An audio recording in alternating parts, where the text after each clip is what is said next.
des algies pelviennes aiguës et chroniques. Alors, les algies pelviennes, puisque vous en connaissez sur les algies pelviennes, d'abord, bonjour les algies. Douleur. D'accord. Jusqu'à présent, quel type de douleur vous avez vu? Il y a quelques suspects. Hein? Vous a parlé des douleurs abdominales? Oui. Vous a parlé des douleurs thoraciques? D'accord. Donc, tu forces le corps humain, thoracique, abdominal. Donc, quand on rapproche on va faire les douleurs pelviennes. Bon, alors, supposons que vous avez une patiente, une femme qui consulte pour une douleur pelvienne. À quoi vous allez penser? Grossesse extra-utérine, d'abord, très bien. Z. Torsion de l'ovaire. Les infections génitales, très bien. Quand est-ce que tu vas penser à une grossesse extra-utérine? Quand est-ce que tu vas penser à une grossesse? Femme en âge de des douleurs aiguës. Douleurs aiguës. Oui. Bon, femme en âge de procréer, consulte pour une douleur pelvienne. Ça peut être une grossesse extra-utérine, comme ça peut être une infection génitale haute. Comment vous aurez, quel est l'élément d'orientation qui peut vous faire la différence? L'aménorrhée, oui. Mais il se trouve que l'aménorrhée n'est pas toujours franche. ZD, des métroragies, aussi pas toujours franche. ZD, la fièvre, oui. Et vous allez voir que même s'il y a une fièvre, vous pouvez passer une grossesse extra-utérine, parce qu'une infection génitale haute, elle peut être l'étiologie, la cause très bien d'une grossesse extra-utérine. D'accord. Alors, vous avez touché les deux syndromes, les deux symptômes les plus importants, mais ça, c'est quand il s'agit d'une douleur pelvienne aiguë. Très bien. Parce qu'il y a une différence entre une douleur pelvienne aiguë et une douleur pelvienne chronique. Très bien. Donc, on va voir en détail ce que vous venez de dire. Enfin, ce n'est pas en détail, mais vous allez voir l'approche diagnostique, comment on peut faire la différence entre une douleur aiguë et une douleur chronique, et quelles sont les étiologies pour chacune d'elles, et comment on va faire l'approche diagnostique. Là, c'est le bilan, c'est le plan de notre cours. Alors, qu'est-ce qu'on peut dire? D'abord, que les algies pelviennes aiguës et chroniques, ce sont des motifs de consultation très fréquents. En consultation en gynéco. D'accord? Et il faut dire que c'est simple. En gynéco, vous avez deux motifs importants. Le saignement et la douleur. D'accord? En gynéco, en obstétrique, vous avez deux symptômes très importants. Vous avez le saignement et la douleur. Même le saignement et la douleur, la première des choses, vous allez faire la part de choses. Est-ce qu'on est dans un contexte gravidique, ça veut dire chez une femme enceinte, ou bien on est en dehors de la gravidité, c'est-à-dire c'est une femme qui n'est pas enceinte. Bon, la douleur pelvienne, en réalité, elle est difficile à interpréter et à traiter. Bon, difficile dans le sens où il faut arriver à une étude. Parce qu'il ne faut pas se contenter de traiter le symptôme. D'accord? On ne va pas traiter le symptôme. Parce qu'on ne peut pas d'ailleurs traiter le symptôme si on ne connaît pas l'étude. Donc, elles sont difficiles à interpréter, à traiter. La douleur pelvienne, en réalité, elle peut révéler de très nombreuses affections de la sphère génitale, du système digestif, urinaire, osseo-articulaire. D'accord? Vous savez que le tube digestif, le rectum, le côlon, le sigmoïde surtout. Alors, des fois, vous avez on consulte pour une douleur pelvienne, mais en réalité, il s'agit d'une colopathie. Il s'agit d'une constipation. D'accord? Vous avez l'appareil urinaire, c'est la même chose. Ça peut être une cystite, ça peut être une colique néphritique, la localisation des pelvienne. Ça peut être une osseo-articulaire. Toutes les articulations au niveau du pelvis, le coccyx, la colonne vertébrale sacrale et les hanches, tout ça, ça peut être Donc, ça peut se localiser au niveau du pelvis. Donc, elle constitue fréquemment l'expression de conflits psychologiques somatisés. Ça, alors, tout ce qui est psychologique, c'est un diagnostic d'élimination. D'accord? Je pense que vous l'avez vu un peu partout dans les disciplines avec lesquelles vous avez passé. Et il faut dire que la somatisation, elle est là et elle existe. Souvent, la femme, elle somatise sur son pelvis. D'accord? Elle somatise sur son pelvis, et il y a un problème psychologique, il y a un conflit, elle somatise sur son pelvis, c'est la douleur pelvienne. Des fois, vous avez beau rechercher, vous n'avez rien trouvé. En réalité, c'est une somatisation. Mais attention, pour conclure à une somatisation, il faut bien sûr éliminer tout ce qui est urgent et tout ce qui est compromettre le pronostic vital.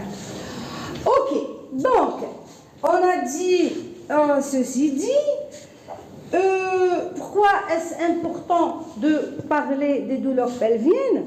Parce que c'est un motif qui est très fréquent de consultation, que ce soit en médecine générale. Il faut être vraiment gynécologue pour que les femmes consultent pour une douleur pelvienne. Elles doivent consulter chez un généraliste, elle a le droit, c'est normal. Et elle doit être toujours, on devrait toujours éliminer une urgence chirurgicale surtout. C'est l'urgence chirurgicale qui est vitale, comme la GU. Ça peut être une urgence chirurgicale. D'accord? Comme vous allez voir aussi, ce que vous avez comme urgence chirurgicale, la torsion des annexes ou la torsion des kyste, alors c'est une urgence. Alors les deux urgences vitales. Ensuite, vous avez des urgences médicales, comme les infections génitales hautes. Les infections génitales hautes, c'est une urgence médicale. D'accord? On devrait traiter rapidement pour éviter de garder les séquelles. Alors, donc, l'objectif, c'est-à-dire à partir de ce cours, vous devriez savoir énumérer les principales causes des AG pelviennes, de savoir distinguer une AG pelvienne aiguë et chronique. Et puis ce qui est important, c'est de hiérarchiser les examens complémentaires dans une AG pelvienne. C'est quoi? Vous avez une douleur pelvienne et vous allez, donc quand vous explorez, vous faites tout pêle-mêle. Non, c'est-à-dire qu'il faut savoir s'arrêter à un certain moment. On voit, des fois, il suffit de placer un spéculum. Des fois, il suffit de demander un taux de bêta-ECG. Des fois, il suffit de faire une échographie. Et des fois, on est obligé d'aller jusqu'à l'IRM. D'accord? Donc, pour vous dire que les examens complémentaires, il en existe beaucoup, mais ce qui est important, c'est de savoir dans quel ordre hiérarchique il est demandé et quand est-ce qu'on devrait s'arrêter. Bon, on ne peut pas énumérer toutes les étiologies et traiter toutes les étiologies de l'AG pelvienne. Là, le cours, si vous voulez, on va voir une synthèse ensemble. Une belle, chaque cours, vous l'avez fait la GU doctorat, l'infection génitale haute doctorat. D'accord? Donc là, le but de ce cours, c'est de synthétiser. C'est que ta'arfou faire ascom, quand vous avez une AG pelvienne, commencez par quoi? Aigu ou chronique? D'accord. Aigu, gravidique ou non gravidique? D'accord. Gravidique, c'est une chose, non gravidique, c'est autre chose. AG pelvienne, d'origine gynécologique ou bien non gynécologique. D'accord? Il faut d'abord éliminer tout ce qui n'est pas gynécologique. Une cystite, une colique néphritique, une colopathie. Même avec gynécologique, je veux voir, est-ce que dans un contexte gravidique, est-ce que dans un contexte fibrile, est-ce que dans un contexte non fibrile, ou là, un contexte non gravidique. D'accord? C'est ça, si vous voulez, l'importance du cours, parce qu'on ne peut pas parler de chaque pathologie. Vous les avez vus. Vous avez vu la GU, vous avez vu les infections génitales. D'accord? Donc, le but ici, c'est de connaître et de, si vous voulez, bien les notifier par l'instant. Alors, on va commencer par ce qui est plus urgent. Vous savez, en médecine, vous êtes en 5e année, et vous connaissez, vous devrez connaître maintenant la règle d'or en médecine. On procède toujours par élimination. On commence, on pense toujours à ce qui est le plus grave le plus urgent, on va penser à autre chose. Ok? Il faut d'abord, tout de suite, penser à ce qui est grave. Alors la douleur pelvienne aiguë, ça veut dire que c'est une douleur qui évolue en moins de 1 mois. Alors pelvienne, parce qu'elle est localisée au niveau de l'hypogastre, au niveau des fosses iliaques droite et ou des fosses iliaques gauche.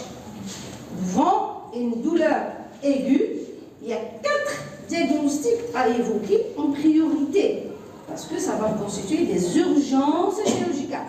Vous avez la grossesse extra-utérine, la torsion d'annexe, c'est des urgences donc chirurgicales, l'infection génitale haute, c'est une urgence médicale, et vous avez l'appendicite aiguë, aussi c'est une urgence chirurgicale. D'accord? Alors, retenez ça, grossesse extra-utérine, torsion d'annexe, infection génitale haute, appendicite, c'est là, ce sont les 4 diagnostics, les 4 étiologies que vous devrez rechercher en premier lieu quand vous avez une femme qui consulte pour une douleur pelvienne aiguë. Donc, ça ne veut pas dire à la consulter un gynéco ou quand on fait un pavillon de gynécologie ou là vous faites la gynéco, vous n'allez pas penser à l'appendicite. Non, il faut toujours donc penser à tout ce qui peut être en rapport avec la douleur pelvienne. Alors, vous recevez une femme, elle consulte pour douleur pelvienne aiguë. Déjà, la première des choses, il faut savoir est-ce que c'est aigu ou c'est chronique. Aigu, ça veut dire elle évolue depuis moins de 1 an. La première des choses que vous allez faire, c'est que vous allez faire un interrogatoire. Comme tout examen clinique, on va procéder par un interrogatoire. Déjà, à l'interrogatoire, qu'est-ce que vous allez chercher à l'interrogatoire? Vous allez rechercher les facteurs de risque qui peuvent vous orienter vers un diagnostic ou vers un autre. Ok? Alors, ces facteurs de risque, quels sont les facteurs de risque d'une infection génitale haute? C'est l'antécédent des CST. C'est quand il y a, parce que vous savez que le pic des infections génitales hautes, c'est aux alentours de 25 ans. 25 ans, 22 ans, et plus les rapports sont précoces, plus on a le risque de faire une infection génitale haute. Alors, le nombre de partenaires, les manœuvres endo-utérines récentes, une femme qui vient de subir un curetage, une femme qui vient de subir, je ne sais pas, une hystérosalpingographie dans le cadre d'une exploration maternelle d'une stérilité, une femme qui a n'importe quelle manœuvre endo-utérine, ça peut être une porte d'entrée. Pourquoi? Parce que l'infection génitale haute, quand on dit haute, on l'avait vu, mais je vais les détails, c'est l'appareil génital haut, c'est-à-dire l'utérus, les trompes et l'ovaire. D'accord? Pour arriver aux trompes, vous savez, hein, soit c'est hématogène, soit c'est septicémie, soit il y a une propagation par voie basse. Donc il faudrait rechercher qu'est-ce qui peut, sont les conditions, les facteurs qui vont amener à ce que le germe il va traverser les filières génitales pour arriver au niveau des trompes et au niveau des ovaires. Alors, les facteurs de risque d'infection génitale haute, on les a vus.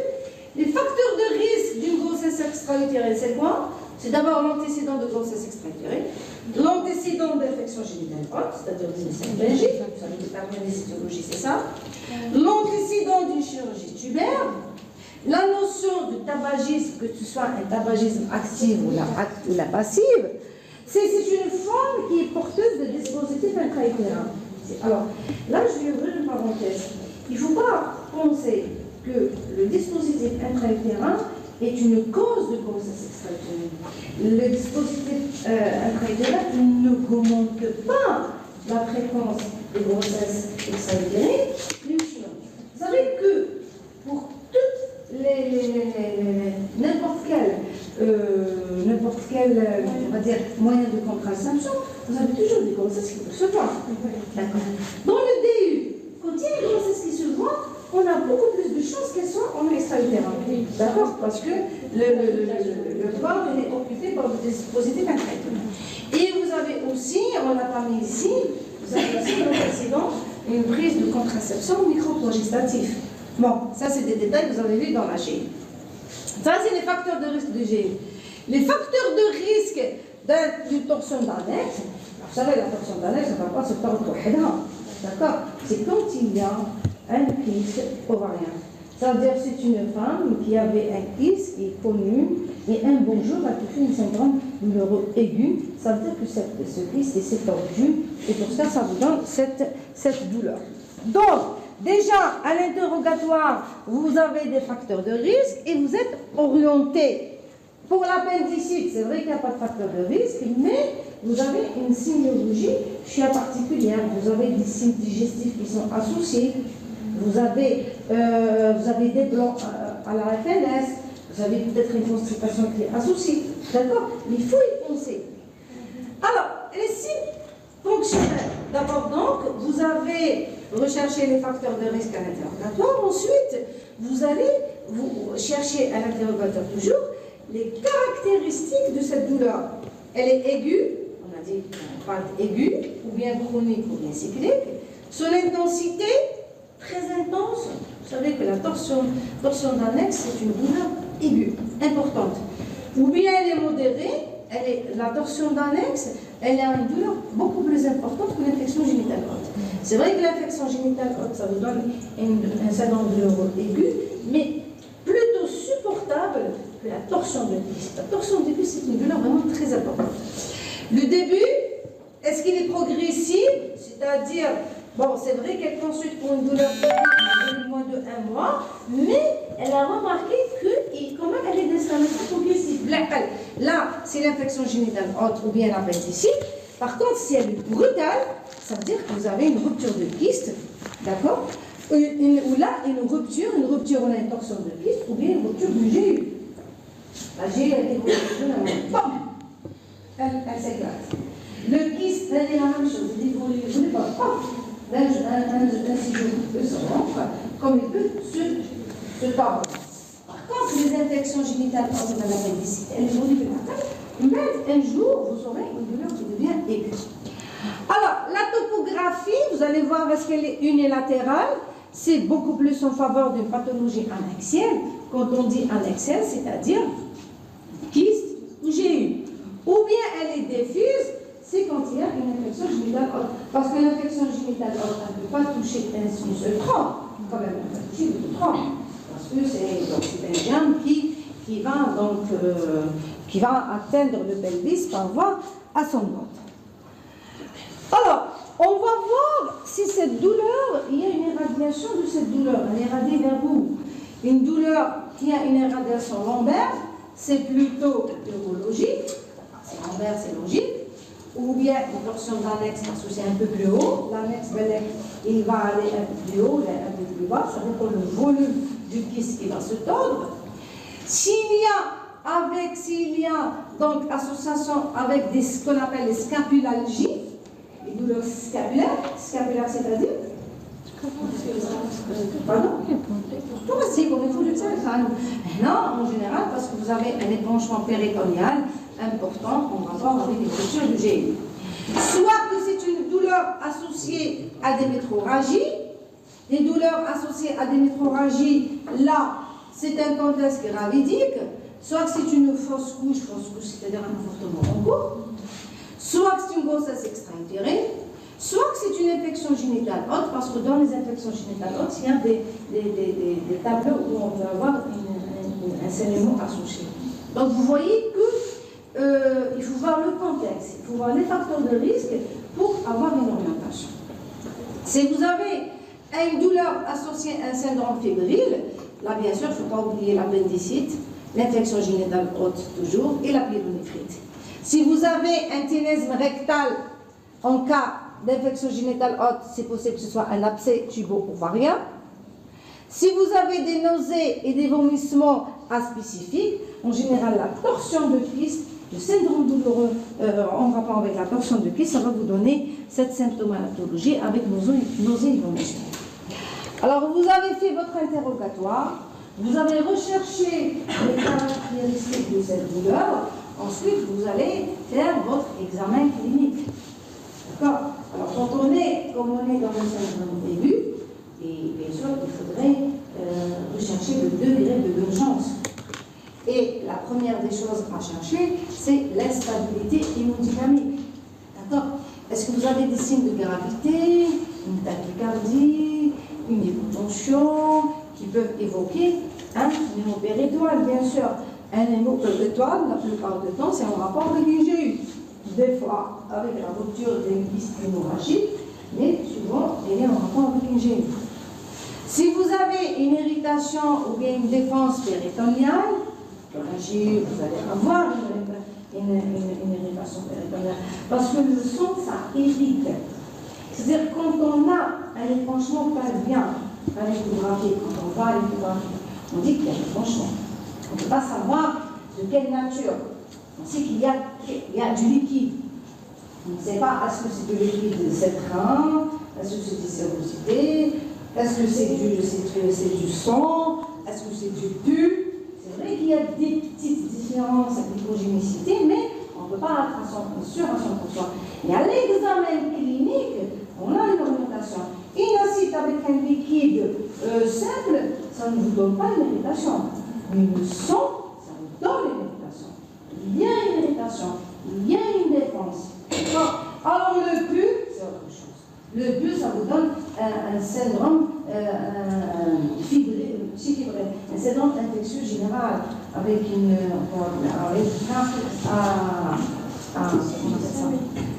l'hyperleucocytose inverse. Leucopénie. La leucopénie, ça c'est des stades dépassés. D'accord? On peut avoir une douleur importante. C'est-à-dire que vous aurez un aspect d'une infection, d'une septicémie. D'accord? Donc quand vous avez un épanchement, quand c'est du sang, il y a une irritation avec une défense. Quand c'est pas du sang, c'est du liquide. Là, en général, vous n'avez rien. Voilà, vous avez juste un ballonnement. Ça, c'est ce dont on va voir, c'est des acides. Il y a qu'on va avoir avec une tuberculose, il y a qu'on va avoir avec bien sûr une chose cardiaque, c'est autre chose. Mais quand c'est du sang, vous avez une irritation, vous avez une défense. Ça, c'est en rapport avec une rupture de conversation. C'est une rupture hémorragique. Et quand il y a un syndrome septicémique associé, là, ça peut être une perte de péritonite en rapport avec une infection génitale haute qui n'a pas été traitée à temps. D'accord? Donc, vous allez voir ce qu'il y a une irritation ou bien une défense péritonéale qui seront en rapport avec une rupture du GU bien dans son annexe, une infection génitale haute compliquée avec un abcès tubo-ovarien ou pelvipéritonite ou bien une appendicite. Là, vous aurez vraiment une irritation très importante et une défense. L'examen clinique en gynéco, vous avez une femme qui vient pour consulte, il ne faut jamais oublier de placer un spiculoome. Bon, certainement que vous êtes tous branchés sur les réseaux sociaux. Actuellement, ces dernières années, on parle dans les réseaux sociaux, on parle beaucoup de la violence obstétricale et de la violence même gynécologique. Alors, il faut dire que, il ne faut pas dire que ça se passe que ailleurs. D'accord? Alors, quand on balance un spéculum, c'est toujours désagréable, mais il suffit d'expliquer. Quand vous devez balancer un spéculum, vous devez expliquer. Quand vous allez faire un toucher vaginal, vous devez expliquer. En moi, c'est dit, prévenir la femme qu'elle voilà ce que je vais faire. Quand on fait une échographie endovaginale, c'est la même chose. D'accord? Alors, le spéculum, ça reste quand même très important et c'est un examen qui est incontournable quand vous avez une douleur, surtout quand vous avez une notion de perte génitale, que ce soit du sang, que ce soit des leucorrhées, que ce soit quelque chose qui sort du vagin, on est obligé de placer un spéculum. Un spéculum, il va, s'il retrouve des leucorrhées génitales, là, ça s'oriente vers une infection, mais ça peut être absent. Il ne faut pas s'attendre à ce que vous le retrouviez systématiquement. Ou bien, vous allez voir s'il y a des métrorragies, c'est-à-dire des saignements qui sont d'origine endothélique. Le toucher vaginal ici, il va vous orienter vers les signes d'infection génitale haute, quand vous avez un utérus qui est douloureux à la mobilisation, quand vous pouvez avoir des culs de sac qui sont douloureux, ou bien qui sont sensibles, ou bien vous allez trouver une connexion latéro-utérine, que ce soit à gauche ou bien à droite, ou bien en postérieur. Vous pouvez avoir un utérus qui est bosselé, qui est augmenté de taille, d'accord, qui peut vous orienter vers un fibrome. Vous savez, on peut avoir des petites douleurs en rapport avec un fibrome en microbiose, ou bien si c'est un fibrome sicile, il est pédiculé, on peut avoir la torsion de ce fibrome aussi. Alors, examen complémentaire. Vous êtes devant un syndrome douloureux aigu, une douleur importante à l'interrogatoire. Maintenant, vous allez, vous êtes après l'interrogatoire, après l'examen clinique, quand même, vous avez une orientation. Ensuite, vous allez orienter vos examens complémentaires en fonction de ce que vous avez conclu après votre interrogatoire et après votre examen clinique. Alors, la première des choses à demander chez une femme en âge de procréer, quel que soit, je dirais, quel que soit son statut. C'est-à-dire, Marie qui est divorcée, c'est un savoir. Marie qui est divorcée, célibataire, je ne sais pas quoi. Ok, vous êtes des médecins, vous avez un syndrome douloureux, aigu, il y a un pronostic derrière, vous êtes obligé de mettre le point sur, s'il vous plaît, le point sur cette éthologie, sur ce qui se passe.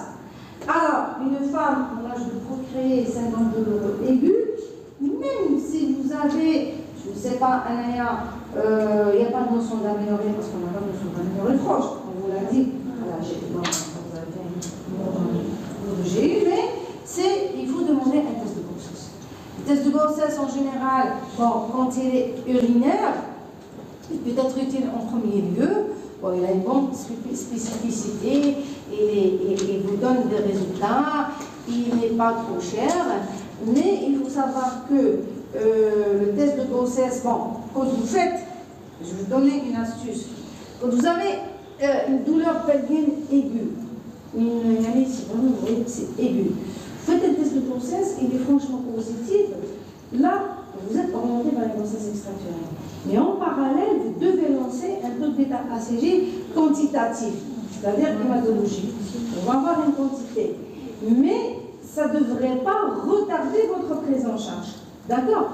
Parce que le dosage quantitatif, il est indispensable. OK? Et là, elle va vous orienter soit vers une grossesse extra-utérine, soit vers une grossesse intra-utérine avec un problème obstétrical, c'est-à-dire avortement en cours, ou là juste une menace d'avortement. D'accord?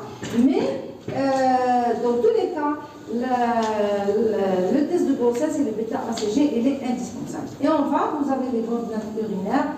Toute consultation devrait quoi? Ça va vous orienter vers les infections génitales. Les cystites, les frites. Vous savez que la cystite des reins, elle donne des douleurs aiguës, hein, surtout chez la femme enceinte, parce qu'elle est souvent asymptomatique jusqu'à ce qu'elle se complique. En fait, elle se complique avec une douleur aiguë. Okay. Donc, il faut y penser. Hein. Les femmes enceintes, la cystite, elle est présente. Ben, selon l'urgence, selon le résultat, on va demander un souci. On va voir s'il n'y a pas une leucocytose qui vous oriente vers une appendicite et une infection génitale compliquée, une anémie qui vous oriente vers un hémopéritoire, une CRP positive, ça vous oriente vers un tableau infectieux, inflammatoire, et maintenant, quand vous voyez des pertes très importantes, vous êtes orienté vers une infection, vous demandez donc la bactériologie, c'est-à-dire vous faites des prélèvements sur le vagin, sur les leucorrhées, et quand vous avez une infection qui est de leucorrhée franche, une femme qui est de BU, il faut tout de suite enlever le BU et le mettre en culture pour savoir quel est le germe c'est-à-dire le germe responsable de cette infection. Alors l'imagerie. Vous avez d'abord l'échographie. Bon, l'échographie, elle a tendance actuellement à être, on va dire, c'est la troisième main du médecin. Elle est pratiquement presque indispensable. Cette échographie, elle va permettre, bon, c'est l'examen de référence, des fois l'échographie, et dans 98% elle est largement suffisante pour pouvoir poser le diagnostic d'une grossesse extra-utérine, d'un kyste en torsion, d'une infection génitale. Bien sûr, l'idéal que cette échographie soit couplée à un Doppler. Le Doppler, c'est quoi un Doppler? Hein? Qu'est-ce qu'il étudie le Doppler? C'est le même principe qu'en cardio. En cardio, le Doppler vous permet de voir quoi? La vascularisation. Ça vous permet de voir le flux vasculaire. Alors c'est la même chose. Alors le Doppler, pourquoi on l'utilise? C'est surtout dans les masses latéro-utérines. On voit cette masse et on voit le flux. S'il y a une circulation régulière, bien ronde et régulière, ça veut dire qu'il n'y a pas de torsion, tout va bien. Si maintenant on voit qu'il y a disparition de la circulation maternelle, ok, ça veut dire que ce kyste n'est plus vascularisé. Quand est-ce qu'il n'est plus vascularisé? Parce qu'il y a une torsion. Quand il y a une torsion, il y a même le paquet vasculaire, il se tord. Donc, on n'aura plus de vascularisation. La vascularisation, elle va s'interrompre. C'est pour ça qu'on associe un Doppler. Donc, mais comme on a mis, l'échographie ne doit pas retarder une prise en charge chirurgicale d'urgence. Si on a un tas de hémopérigramme, douleur aiguë, une hypotension, une tachycardie, un test de grossesse urinaire positif, je vais attendre l'échographie. Non, là, je suis en droit d'y aller directement parce que c'est une chose. Dans les infections génitales hautes, l'échographie va vous montrer un épaississement de la paroi tubaire, un petit épanchement intratubère, parce que c'est en rapport avec le pus, une modification du flux des artères utérines, d'accord, et je dois rechercher s'il n'y a pas un abscesse tubo-ovarien associé. Je vais rechercher une pathologie annexielle, une image annexielle pathologique, le plus souvent retrouvée, avec arrêt des flux des artères utérines. Une grossesse extra-utérine, je suis orientée devant une vacuité utérine, pour un taux de bêta-ACG plus de 1500, c'est important, parce qu'on ne peut avoir d'image de sexe gestationnel qu'à partir d'un taux de bêta-HG supérieur à 1500 unités. Ça veut dire si vous n'avez pas d'image et vous n'avez un taux qui est bas, ça peut être une grossesse qui est très jeune, vous n'arrivez pas à voir. Il ne faut pas conduire rapidement une grossesse extra-utérine, sauf maintenant si vous êtes dans un contexte d'urgence. D'accord? Alors, donc, l'association d'un utérus vide, une image latéro-utérine, un épanchement ou bien un hématocyte peut vous orienter vers une grossesse extra-utérine. Les autres examens, bien sûr, c'est après qu'on n'arrive pas à poser le diagnostic avec l'échographie. Souvent, l'échographie est largement suffisante. Là, on peut aller jusqu'au quotidien abdominopélvien en deuxième intention, ou bien à l'IRM, c'est une contre-indication au TDM. Et la cilioscopie, on peut y penser, mais en dehors de l'instabilité hémodynamique. On ne peut pas faire une cilioscopie sur une instabilité hémodynamique. La cilioscopie, on peut la proposer quand vous avez une douleur aiguë, on n'arrive pas à faire la différence entre une GI ou une masse latéro-utérine. Là, la cilioscopie, elle est intéressante parce qu'elle va nous permettre de faire le traitement en même temps, de voir ce qu'il y a et de faire le traitement en même temps. Une biopsie de l'endomètre en réalité, elle est pas systématique, vraiment, quand on n'arrive pas à poser le diagnostic. Mais souvent, au stade d'échographie, au maximum de cilioscopie, on pose le diagnostic.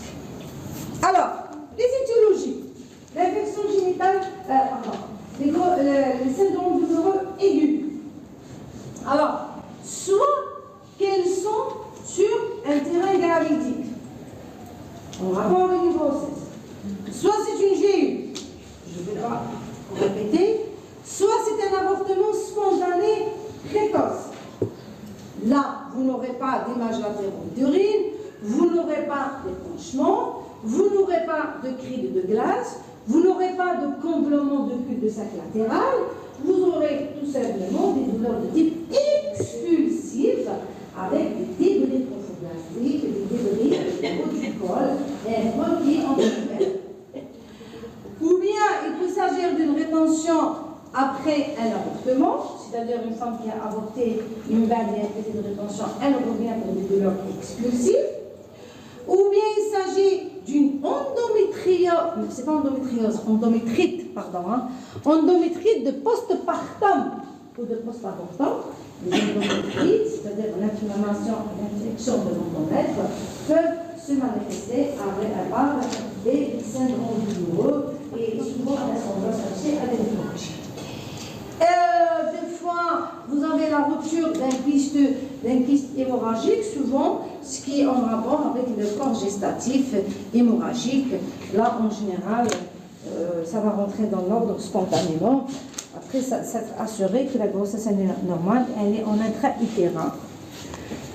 Alors, les autres diagnostics, en dehors donc de la grossesse, ça peut être en rapport avec une infection génitale haute, je ne vais pas répéter, une torsion d'annexe, je ne vais pas répéter, une torsion d'annexe subaiguë, je m'attends subaiguë, ça veut dire que des petites douleurs, on va des douleurs, on va des crises, on va un petit peu sur un fond douloureux. Mais toujours est-il, une subtorsion, c'est une urgence.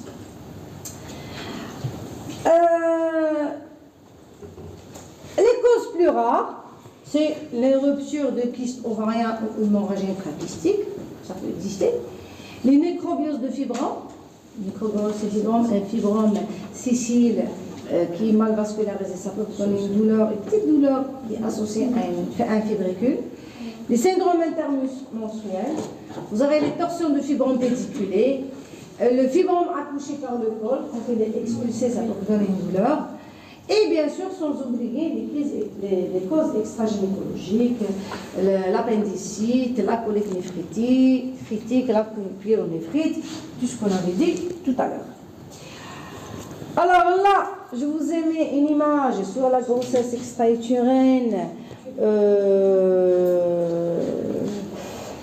Ça, c'est une image celluloscopique. Vous allez deviner.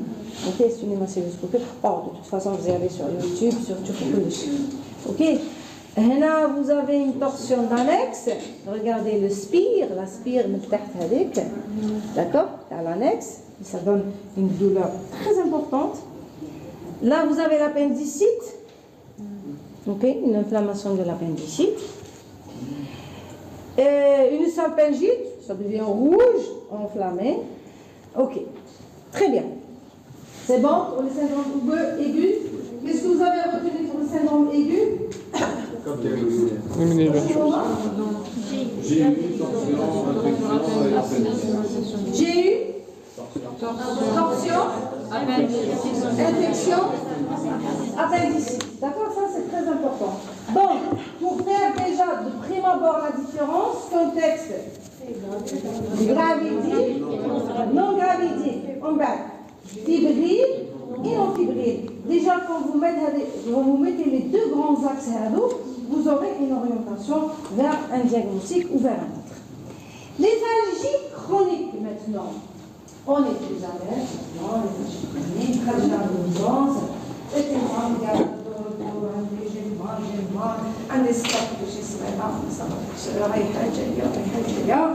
c'est une douleur qui évolue depuis plus de 6 mois. Elle a un retentissement cognitif et avec un comportemental ou social. Souvent, les syndromes de début, c'est souvent il y a un contexte, souvent il y a un profil psychologique derrière, il y a un malaise, mais ça n'empêche pas que vous avez des fois des étiologies. Alors il y a les causes génitales. En premier lieu, avec l'endométriose. Alors l'endométriose, je ne sais pas si vous avez dans le programme. Oui, on l'a fait. On l'a fait. Alors, on avait fait l'endométriose. Bon, je ne vais pas revenir sur l'endométriose. C'est une douleur abdominale, lombaire, sacrée, continue ou intermittente, plus ou moins cyclique. Vous avez des dysménorrhées secondaires, vous avez des ménorrhagies fréquentes, vous avez des disputes baronnées, vous avez une infertilité. Bon, je ne reviens pas sur l'endométriose. Il faut juste que tu aies info que parmi les syndromes douloureux chroniques, il faut penser à l'endométriose. Et là, vous avez différentes images d'endométriose. Vous avez des petits nodules un peu partout au niveau du pelvis. Ils sont associés à des phénomènes inflammatoires et des phénomènes rétractés, c'est pour ça qu'on fait mal. La dénomiose. La dénomiose, c'est une entité de l'endométriose. La dénomiose, c'est quand vous avez ce foyer ectopique qui est localisé au niveau du myomètre. Ok. Alors l'endométriose aussi, elle fait mal. Elle se manifeste par des douleurs pelviennes et des saignements, des ménométralgies avec des dyspareunies profondes.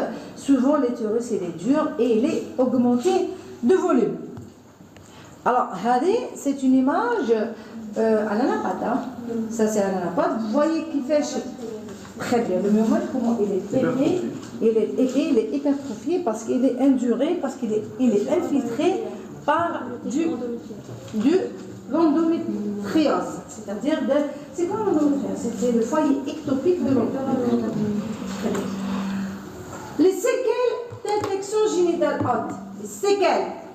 Les séquelles d'une sympharingite aiguë ou chronique, à chlamydia principalement, des annexes qui restent inflammées, avec des adhérences, avec des brides, avec des liquides intra. J'enseigne.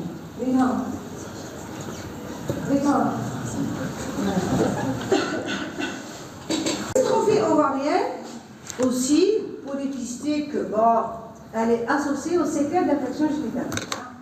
Le diagnostic, il est essentiellement cystoscopique. Le traitement, l'antibiotique, c'est au stade de l'infection aiguë, avec les anti-inflammatoires et le drainage quand c'est nécessaire. Mais quand c'est des séquelles, en réalité, on ne peut pas faire grand-chose. On ne peut pas faire grand-chose, il y a juste un traitement symptomatique. Mais l'essentiel, qu'on a l'étiologie, on sait de quoi il s'agit, c'est en rapport avec une séquelle d'infection génitale haute. Très bien. Le syndrome de Master et Alain, c'est quoi? Alors, le syndrome de Master et Alain, c'est un syndrome qui est en rapport avec un déficit des moyens de fixité de l'utérus et déchirure des ligaments larges, souvent traumatique, suite à un accouchement difficile. Forceps, voilà, une grande suture, ou bien. C'est-à-dire quand il y a un traumatisme important qui va provoquer la déchirure du ligament large, qui va provoquer la laxité des moyens de fixité de l'utérus, ça peut nous donner une douleur pelvienne chronique. Là aussi, c'est un traitement symptomatique. Elle est chronique, elle est permanente, elle peut être exagérée par la fatigue, la station debout, elle peut donner des dyspareunies profondes. À l'examen, quand vous allez examiner, vous essayez de l'envoyer des utérus, il est douloureux, mobilité anormale du corps par rapport au corps et une rétroversion douloureuse. Le traitement, alors la réparation chirurgicale est très difficile, c'est-à-dire c'est très difficile de reprendre le ligament large en dehors de la grossesse. Mais souvent, c'est un traitement symptomatique. C'est un syndrome qui est rare, mais quand vous avez une femme, une multipartiture qui traîne un syndrome de l'oreille chronique, il y a un interrogateur, vous allez trouver un accouchement traumatique, pour ça c'est difficile, vous pouvez penser à ça. En tout cas, les femmes qui ont beaucoup d'enfants, ils connaissent ça. Et elles finissent par l'accepter. D'accord, en général, elle finit par l'accepter parce que le traitement il est difficile, souvent c'est un traitement symptomatique. La rétroversion utérine, là c'est des vices, on va dire c'est des vices constitutionnels. D'accord, c'est-à-dire quand c'est un utérus qui est un petit peu rétroversé, qui peut donner des douleurs, surtout en position debout, avec des douleurs à irradiation anale. Là aussi, quand c'est vraiment très important, on peut faire une petite cure d'aplexie. Alors, au Shindero, je m'appelle un utérus rétroversé. C'est un utérus qui plonge vers le cul de 5. D'accord? Il plonge dans le cul de 5. Il va vous donner dans une transmission sur l'anus et tout ça, ça vous donne une douleur. Quand c'est très marqué et c'est très douloureux, ce qu'on peut faire avec la cystoscopie, vous savez que l'utérus, il a des attaches, ce qu'on appelle les ligaments rangs. On va prendre le ligament rond, d'accord? On va tirer sur le ligament rond, on ramène le ligament rond sur l'aponévrose et on le fixe au niveau de l'aponévrose de l'abdomen, d'accord? Alors vous avez un utérus comme ça, un domaine on va dire les ligaments. Tu vas ramener ces ligaments, on va les suspendre à la paroi pour essayer de soulever cet utérus pour diminuer la douleur. La congestion pelvienne, il faut toujours y penser, elle est très fréquente la congestion pelvienne. C'est l'équivalent de ce qu'on appelle les varices pelviennes. Déjà, l'échographie, on ne les voit très bien. Alors là, les varices pelviennes, quand une femme a beaucoup de varices vulvaires, et au niveau du petit bassin, ça va vous donner des troubles de circulation et une douleur, surtout à la position debout, surtout facile, surtout. Là, il suffit de donner des anticongestifs et des vinotoniques. Les vinotoniques, ça donne de bons résultats. Et c'est fréquent. Les causes extragynécologiques, bien sûr, il faut y penser. Les douleurs osseo-musculaires, les causes digestives, bien sûr, on en a parlé. Et enfin, vous avez les causes psychogènes. C'est très comme elle est importante. C'est vrai que c'est un diagnostic d'élimination, mais il existe. Souvent, vous avez un conflit psycho-affectif. Et là, vous y pensez, quand il y a une discordance entre les symptômes, entre les examens cliniques, entre les examens complémentaires, vous cherchez, il n'y a rien. Il n'y a rien. Et là, je vous assure que là, les malades, vous verrez, sans exagérer, on est en 2023. Elle traîne une douleur aiguë de pied. Alors, j'étais assistante depuis 2 minutes. Depuis 2 minutes. Oui, elle traîne une douleur aiguë. Une cystoscopie, on ne trouve rien. On m'a dit sur le plan psychologique, comme elle n'est pas stable, toujours elle cherche un prétexte. Il n'y a rien sur le plan clinique. D'accord? Et on sait que elle a un profil psychologique un petit peu particulier, la balle vide, la pauvreté, enfin. Alors en conclusion, on va dire que les allergies pelviennes, alors elles sont des motifs fréquents de consultation. Il faut savoir éliminer rapidement les causes nécessitant un traitement d'urgence, de celles nécessitant au contraire du recul. C'est bien pour ça que c'est fréquent. Après, j'en vais éliminer l'urgence. Vous savez, l'abstention aussi est une condition. Il ne faut jamais se précipiter sur quelque chose. Il faut aller à la c'est vrai, on fait de la spécialité, mais l'utérus, il est dans un organisme. Je peux raconter ça. Ça ne fait pas une semaine. On hospitalise une jeune femme de 21 ans, une jeune fille de 21 ans, pour des saignements très abondants, avec l'hémoglobine à 3. Dans l'urgence, l'hémoglobine à 3, un saignement important. Bon, bien sûr, en parallèle, on transfuse, mais on cherche. Qu'est-ce qu'on cherche dans l'urgence? Oui, l'hémorragie. J'ai eu. La première des choses, je cherchais j'ai eu. Je demande un bêta-ACJ négatif. C'est pas une GU. Comme le bêta-ACJ négatif, donc mari j'ai eu, mari avortement en cours. Donc il n'y a pas de grossesse. La fille elle est célibataire. Mais il faut chercher pour la scène. Fais un examen local. Est-ce que c'est un polype accouché par le col? Non. Est-ce que c'est un fibrome intracavitaire qui saigne? Non. Il n'y a rien. Ni grossesse extinctuelle, ni grossesse, c'est négatif, ni fibrome intracavitaire, ni polype accouché par le col, ni cause traumatique. Je ne sais pas là, ça peut exister. Il n'y a rien. Il n'y a pas de corps étranger. Rien. Tumorale. Rien. À l'échographie, il n'y a rien. Ni tumorale, ni rien du tout. Donc, quand on ne trouve pas de cause organique, qu'est-ce qui reste? C'est les causes fonctionnelles.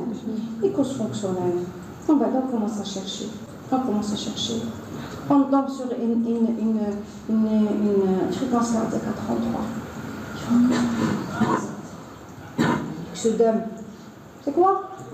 C'est une hypothyroïdie avec une TSH à 100. Une hypothyroïdie profonde, avec les hormones thyroïdiennes périphériques à 0,01, 0,02. Vous dire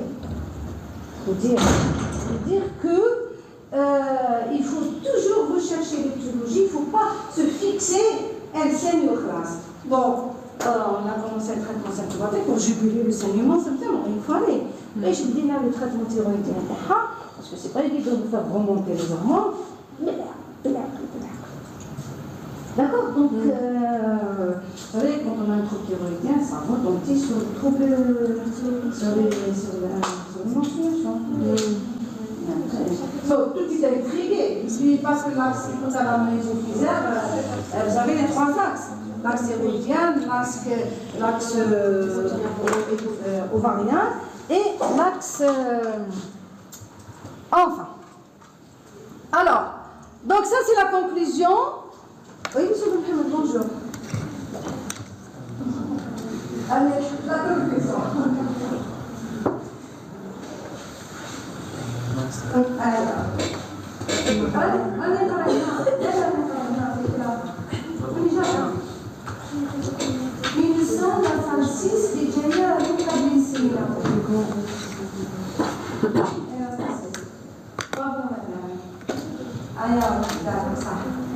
Alors, en conclusion, on dit que les algies pelviennes sont des motifs fréquents de consultation.